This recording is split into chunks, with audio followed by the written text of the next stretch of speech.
kedua anak buahnya tuh mendekat ke Tini dan langsung menyentuh, maaf nih ya lur ya, beberapa bagian tubuh sensitif si Tini ini. Lalu salah satu pria tersebut menyumpal mulut Tini dengan kain dan Tini pun diperkaos oleh kedua maling tersebut lur. Assalamualaikum lur, kembali lagi bersama aku Baskara di segmen Ingatan Horor. Nah, seperti biasa bagi yang belum tahu apa sih itu ingatan horor, aku kasih tahu nih lur bahwa ingatan horor adalah segmen yang dimana aku tuh akan menceritakan pengalaman horor yang dialami sama dulur kita. Nah, ingatan horor kali ini tuh aku akan menceritakan kisah tentang wanita yang diteror dengan banyak sosok aneh lur. Ia ini diteror karena pasang susuk. Nah, kok bisa ya kan kena teror oleh banyak makhluk gaib? Nah, daripada penasaran, kita langsung aja lur masuk ke ceritanya. Check it out.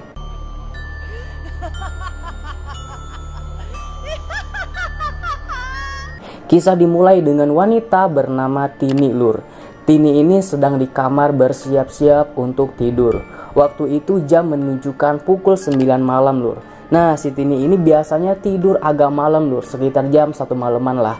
Tapi karena kedua orang tuanya udah tidur nih, tidurnya sangat cepat. Nah, ruang tamu yang biasanya ramai karena orang tuanya pun jadi sepi. Dan akhirnya Tini pun memutuskan untuk tidur.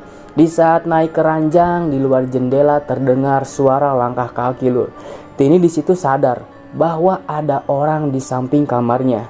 Dan benar saja, gak lama jendela terbobol lur oleh 3 pria. Langsung tuh masuk ke jendela kamar Tini. Lalu salah satu pemimpin dari ketiga pria itu mengancam Tini, "Kamu jangan teriak. Kalau kamu teriak, kamu akan saya bunuh." Nah, di situ si Tini pun gak bisa berbuat apa-apa lur. Tini hanya bisa menuruti ketiga pria tersebut. Nah, dan salah satu pria menuju keluar pintu kamar Tini untuk mengambil barang berharga yang ada di rumah tersebut lur. Nah, di saat pemimpinnya ini keluar lur, kedua anak buahnya tuh mendekat ke Tini dan langsung menyentuh, maaf nih ya lur ya, beberapa bagian tubuh sensitif si Tini ini. Lalu salah satu pria tersebut menyumpal mulut Tini dengan kain dan Tini pun diperkaos oleh kedua maling tersebut lur. Singkat cerita, pemimpin maling tersebut pun kembali ke kamar Tini dengan membawa beberapa jumlah uang dan perhiasan. Nah, lalu pemimpin tersebut pun ikut-ikutan juga lur memperkaos si Tini. Aduh. Kemudian setelah puas, ketiga maling tersebut pun bergegas kabur lewat jendela tersebut lur. Nah, di sisi lain Tini di situ sangat lemas lur. Tapi Tini memaksakan untuk pergi ke rumah mamangnya yang gak jauh dari rumahnya. Nah, Tini pun berjalan ke rumah mamangnya. BTW, Tini ini dekat dengan mamangnya lur. "Mang, tolong ke rumah aku. Tadi ada 3 orang maling. Antar aku ngecek kondisi kedua orang tua aku, Mang. Aku takut banget kalau pergi sendiri ke sana. Takutnya masih ada maling, Mang. Tolong ya." Nah, akhirnya Tini dan mamangnya pun mengecek kondisi rumah Tini. Jaranglah mereka tuh ke rumahnya. Dan saat sampai di depan kamar orang tua Tini, ia ngetok tuh. Dan akhirnya orang tua Tini pun keluar kamar. Orang tua Tini ini aman lur, enggak terjadi apa-apa. Tapi anehnya saat ditanya soal kejadian kemalingan tadi, orang tua Tini ini seperti orang linglung lur. Mereka enggak sadar sama apa yang barusan terjadi. Jadi yang tahu kejadian kemalingan tersebut hanya si Tini ini doang. Yang orang tua Tini tahu hanya uang dan harta berharga mereka hilang lur. Nah, keesokan harinya banyak banget warga yang datang ke rumah Tini ini. Mereka datang untuk mempertanyakan perihal uang pembangunan masjid yang hilang. Nah, ternyata uang yang kemalingan semalam adalah uang yang warga percayakan kepada kedua orang tua Tini untuk disimpan lur. Nah, para warga nggak percaya lur bahwa uangnya tuh hilang. Mereka berasumsi bahwa keluarga Tini hanya mengarang-arang cerita. Singkat cerita, beberapa minggu pun berlalu lur. Nah, setelah kemalingan tersebut nih, keluarga Tini ini pun terlilit hutang lur. Dan Tini juga enggak bercerita ke siapa-siapa tuh tentang pemerkosaan yang dia alami. Lalu karena setiap hari para penagih hutang datang terus ke rumah, Tini pun memutuskan untuk membantu keuangan keluarganya lur. Tini ini berniat untuk bekerja. Nah, singkat cerita Tini pun berangkat tuh ke Bali. Kebetulan Tini punya temen yang kerja di Bali lur. Nah, Tini pun sampai di Bali lur. Dan pekerjaannya Tini, mohon maaf nih ya lur, pekerjaannya adalah menjadi pelayan lelaki hidung belang. Kalian pasti tahu lah. Dan BTW si Tini ini bisa dibilang paling cantik lur di antara temen-temennya.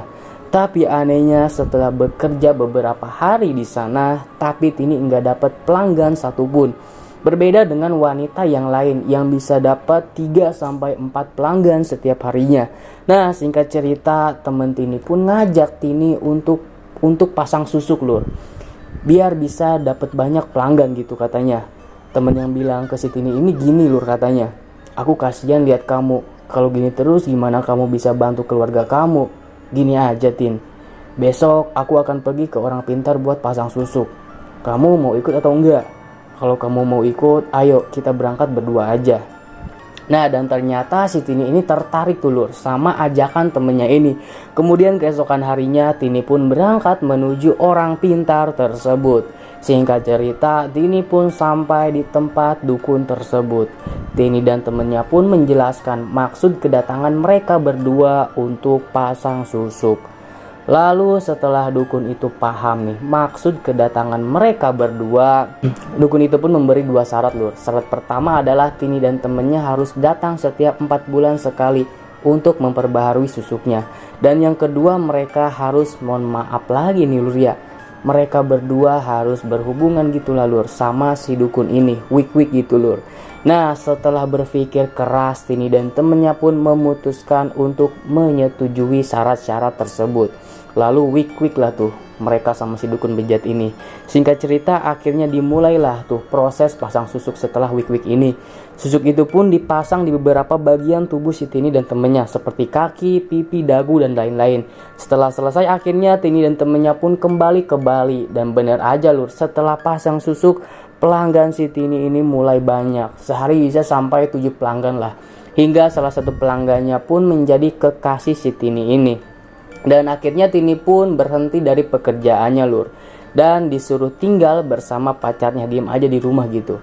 Dan lalu Tini pun hanya tinggal di rumah pacarnya doang. Pacar si Tini ini pun kaya raya banget lur. Jadinya Tini pun bisa konsisten transfer uang ke orang tuanya untuk bayar hutang di kampung.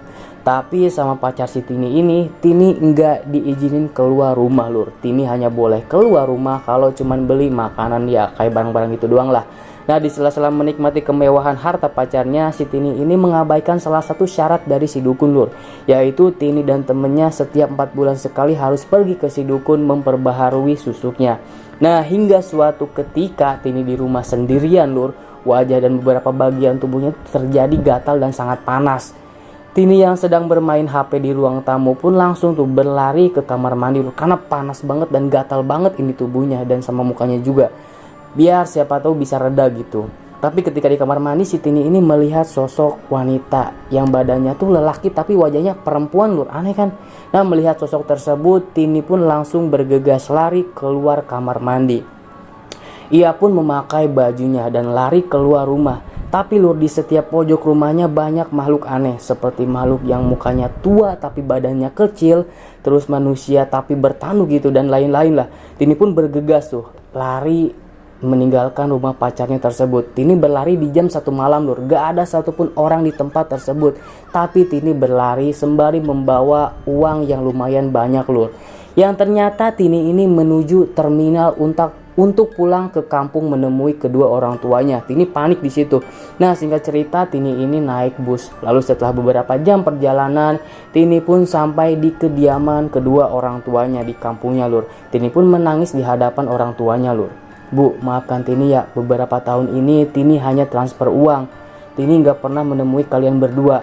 Tapi anehnya lur, kedua orang Tini ini malah ketawa sambil bilang gini lur. Loh, kamu bercanda ya? Kamu kan kemarin juga bertemu sama ibu dan bapak. Mana ada bertahun-tahun gak ketemu. Di situ si Tini kaget lur, ngedenger ucapan kedua orang tuanya. Loh beneran bu, aku gak bercanda, kata si Tini lur sembari tetap menangis. Lalu ibunya pun memberikan gelang ke si Tini sambil berkata gini lur. Ini buktinya gelang yang kamu kasih sama ibu. Masa kamu lupa sih, baru kemarin loh. Nah, di situ Tini hanya terdiam lur. Dia gak tahu harus berbuat apa lagi dan hanya bisa ia pendam sendiri dengan apa yang selama ini sudah terjadi. Oke, tamat lur. Nah, itu dia ingatan horor kali ini. Kisah Tini yang pasang susuk dan dengan trauma yang sudah dia alami saat kemalingan. Tolong komen lur, gimana tanggapan kalian tentang kisah kali ini.